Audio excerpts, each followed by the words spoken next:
Waalaikumsalam warahmatullahi wabarakatuh. Selamat pagi semuanya. Oke. Mengingat pembelajaran kita hari ini mengenai siklus air, sebelumnya ada yang ingat pembelajaran kalian sebelumnya itu kalian mempelajari tentang apa? Tentang apa? Membahas mengenai manfaat air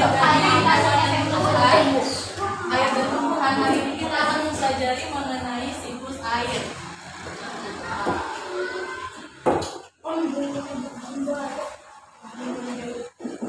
Siklus air.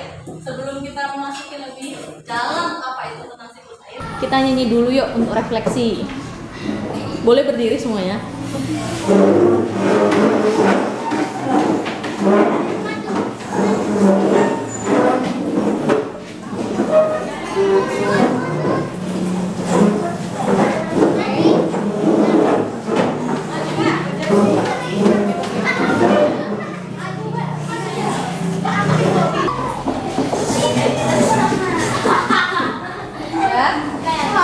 Ini lagunya judulnya Tik Tik Tik Bunyi Hujan. Pasti kalian udah pada hafal tuh lagunya ya.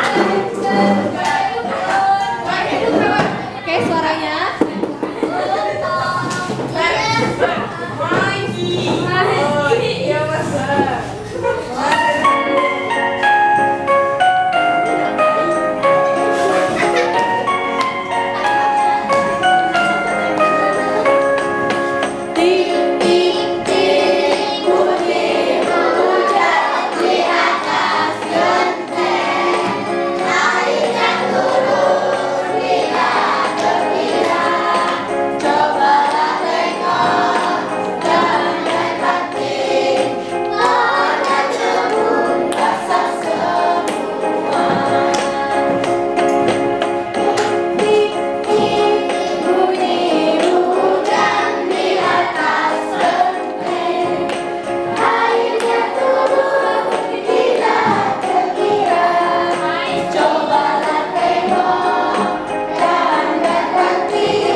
Air itu merupakan sirkulasi ataupun perputaran air yang terjadi di bumi menuju ke atmosfer langit. Iya, menuju ke atmosfer bumi ataupun langit.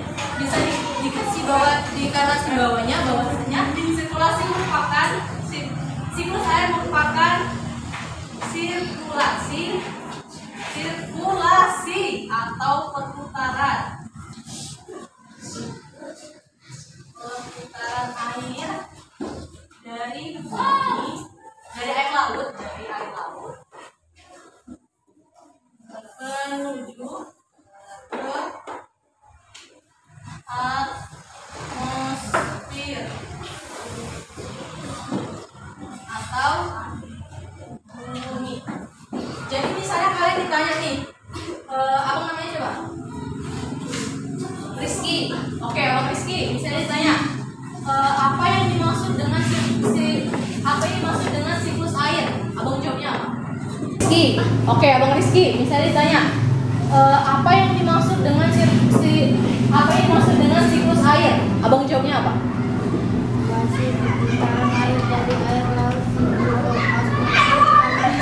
Itu kan secara garis besarnya pengertiannya adalah sirkulasi ataupun perputaran air dari air laut menuju ke pusat bumi, menuju ke atmosfer bumi atau laut apa langit. Tapi secara intinya kalau misalnya kalian ditanya apa sih yang dimaksud dengan siklus air? Siklus air itu bisa disebut dengan daur air. di mana dor air ini terjadi di bumi. Ini tandanya air ini akan mengalir secara terus-menerus, akan diolah secara terus-menerus, yang dimana kita ini sebagai manusia pada awalnya itu nggak bisa melihat secara langsung, tetapi itu bisa terjadi di bumi ini. Bisa dipahami sampai di sini? Nggak ada. Kita masuk ke selanjutnya, yaitu tahapan dari siklus air. Tahapan siklus air. Ada yang tahu ada berapa tahap siklus air atau daur air? Ada yang tahu?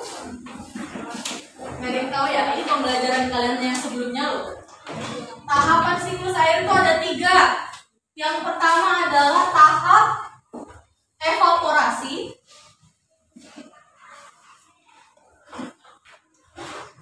Yang kedua presipitasi. Yang ketiga adalah konduksi. Evaporasi adalah proses penguapan. Proses penguapan ini terjadi di bumi dengan mengandalkan air laut, air danau maupun air sungai. Penguapan ya. Penguapan. Lalu yang kedua adalah proses presipitasi. Proses presipitasi merupakan proses pengendapan yang terjadi. Tadi kan kita sudah melakukan proses evaporasi ataupun penguapan ya. Nah, selanjutnya itu adalah proses presipitasi, yaitu proses pengendapan oleh air laut yang menuju ke awan. Pernah melihat nggak awan yang tiba-tiba itu cerah terus tiba-tiba menjadi mendung? Pernah melihat? Nah, itu disebut dengan proses presipitasi, yaitu proses pengendapan. Awan yang warnanya hitam itu adalah awan yang mengandung air di dalamnya. Kelamaan mereka itu tidak bisa lagi menampung air dan air yang ada di dalam awan tersebut, sehingga turunlah yang namanya hujan. Kondensasi ini merupakan proses turunnya hujan. Jadi ada tahap dari sirkulasi air itu ada 3: evaporasi, presipitasi, dan kondensasi. Coba sama-sama. Evaporasi. Tahap yang kedua, kondensasi di sini. Akan menyebutkan mengenai dampak-dampak dari manfaat air bagi kehidupan. Di sini di rumahnya ada air kan? Ada kan? Ada.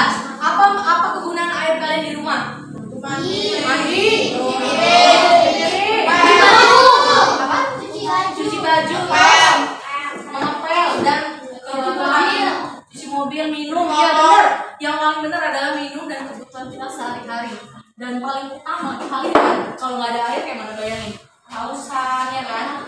Kita bisa tidak makan dalam jangka waktu yang lama, tetapi kita tidak bisa minum dalam jangka waktu yang lama. Jadi kalau kita misalnya puasa, itu pertama kali yang harus dilakukan adalah minum terlebih dahulu kan, agar tidak kekurangan cairan. Jadi manfaatnya di sini tadi yang anak-anak sebutin semuanya udah benar banget. Manfaat air bagi kehidupan kita sehari-hari, yaitu minum, untuk mandi, untuk cuci mobil dan segala macam untuk kebutuhan sehari-hari. Itu udah benar. Tetapi di sini Ibu punya beberapa manfaat lainnya air bagi kehidupan kita sehari-hari. Yang pertama yaitu adalah membantu petani.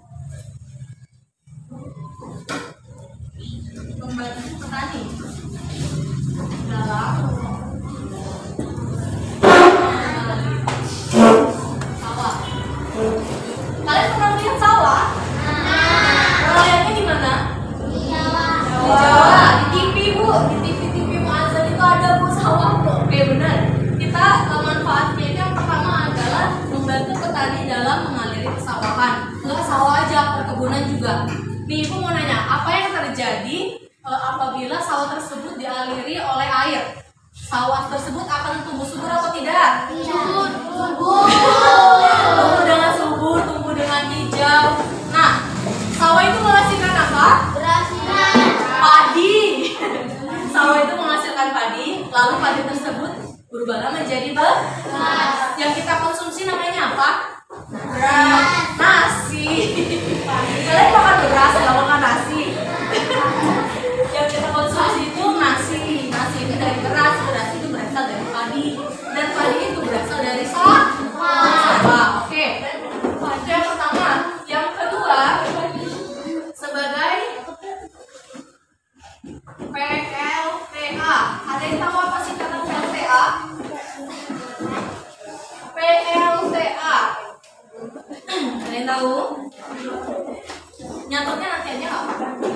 Ibu kasih kesempatan kalian untuk nyaut. PLTA. PLTA merupakan pembangkit. Siapa tadi yang bilang listrik? Iya benar, listrik. T-nya apa? Tenaga. A-nya? Air. Karena kita membahas mengenai air. PLTA itu angin juga bisa, air juga bisa. Karena kita sedang membahas air, jadi PLTA adalah pembangkit listrik tenaga air. Nah, kalian pernah nggak melihat sungai Are itu contohnya, itu kan merupakan sungai yang besar di Swiss, yang dimana mereka punya debit air yang cukup tinggi. Nah, orang Swiss menggunakan debit air yang cukup tinggi dengan derasnya air tersebut, sehingga menggerakkan mesin-mesin berubahlah menjadi pembangkit listrik tenaga air. Itu tadi manfaat yang kedua. Setelah itu manfaat yang ketiga adalah sebagai transportasi. Transportasi air, ada yang tahu apa aja contohnya? Kapal, terus apa tadi potong? Apa itu? Perahu. Terus apa lagi? Sampan. Bot. Ya, bot. Bacanya bot. Tadi potong, aja kayak bot. Sekarang yang potong-potong gitu kan? Ya, oke, kalau untuk transportasi air yang modern itu adalah kapal laut. Tetapi, perhatikan, kalau transportasi air nasional itu adalah perahu, sampan, bot, dan motor. Oke. Selanjutnya yaitu adalah dampak bila tidak adanya air. Ada yang tahu apa yang terjadi di bumi ini kalau kita nggak ada air? Apa? Kehausan. Ya, kelaparan, bener banget. Kehausan, kelaparan, terus apa lagi? Mamanya bisa nyuci nggak di rumah kalau nggak ada air? Nggak bisa kan? Mandi juga dibatasin kan airnya kan? Iya. Oke, jadi di sini ini tadi yang kalian sebutin itu benar banget ya. Kehausan, kelaparan, nggak bisa nyuci bu, segala macam. Oke. Jadi di sini mau punya dampak yang pertama itu petani akan mengalami kekeringan. Padinya tumbuh, berasnya jadi tidak ada kekeringan atau tidak bisa bercocok karena tanahnya tidak subur. Karena tidak adanya air, jadi petani itu nggak bisa menanam air dengan padi dengan baik, sehingga padinya tersebut akan mengalami gagal bercocok tanam. Yang kedua, ada yang menyebutkan kelaparan. Kelaparan itu disebabkan karena petani mati. Kalau yang kedua, nah ini yang kedua, kelaparan ini terjadi karena kurangnya persediaan bahan pangan. Tentu saja kekurangannya persediaan bahan pangan itu menyebabkan kita kelaparan. Petani tidak bisa menghasilkan apa aja? Petani sayur, terus padi, buah-buahan, bener kan? Jadi karena di rumah, contohnya kalian di rumah, kalian punya bunga kalau disiram, makin lama makan berkembang, tumbuh dengan baik. Tapi kalau nggak disiram apa yang terjadi? Layu, terus mati, keringat dan lain sebagainya. Nah itu tadi dampak yang kedua. Dan dampak yang terakhir yaitu adalah ketersediaan air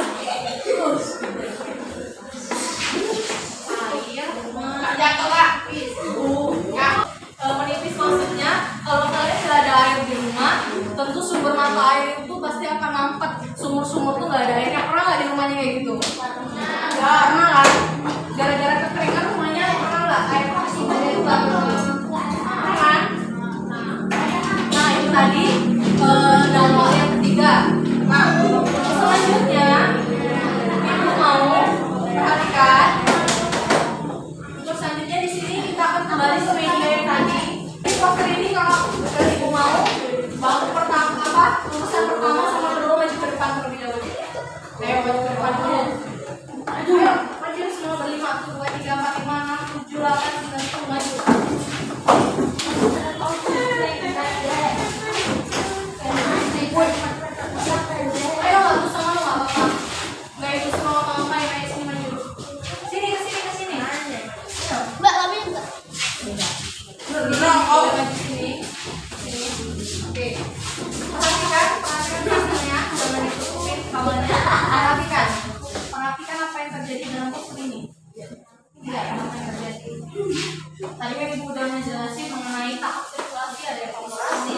presipitasi, kondensasi. Nah, di gambar ini yang disebut dengan evaporasi adalah proses penguapan yang mana evaporasi. Benar.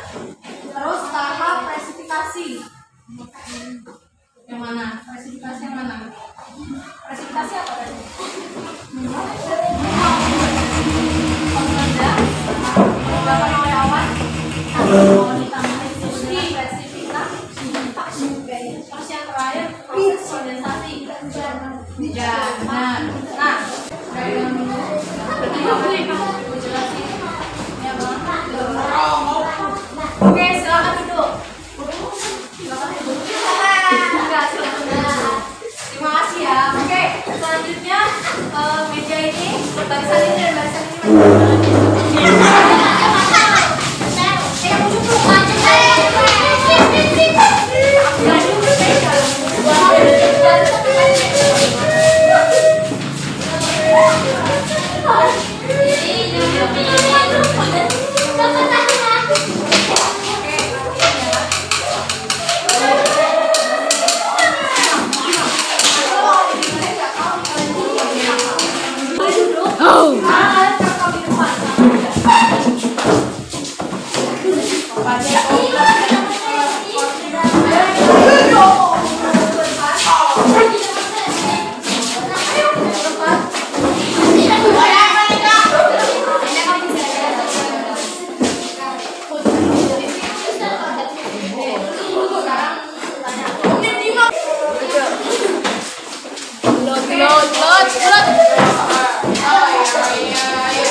Jadi, Ibu minta kalian untuk membuat skema dari siklus air. Di sini ada 4 kotak. 4 kotak ini berisi tahapan dari siklus air. Tadi kan Ibu udah ngejelasin nih apa aja tadi tahap-tahapnya. Ada apa aja tahap-tahapnya? Tahap-tahapnya itu ada tahap evaporasi, presipitasi, dan kondensasi. Kalian boleh ngegunain bahasa Indonesia nggak? Kamu ngegunain bahasa ilmiahnya atau tahapan dan situasi yang sebetulnya ya. Kalian bisa menggunakan menguap, lalu mengendap, dan akhirnya hujan ataupun embun. Nah, di sini Ibu kasih clue. Di sini air, laut, dan sebagainya. Nah, untuk ketiga ini kalian boleh isi sendiri.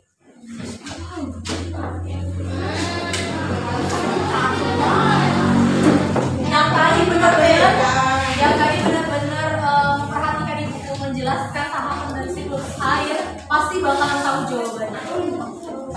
Ibu kasih waktu 15 menit dari sekarang. Ya. Intinya adalah ketiga tahapan yang udah Ibu jelasin tadi. Gak susah kalau kalian benar-benar memperhatikannya.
Jadi untuk yang kalinya Ibu minta kalian lupa dong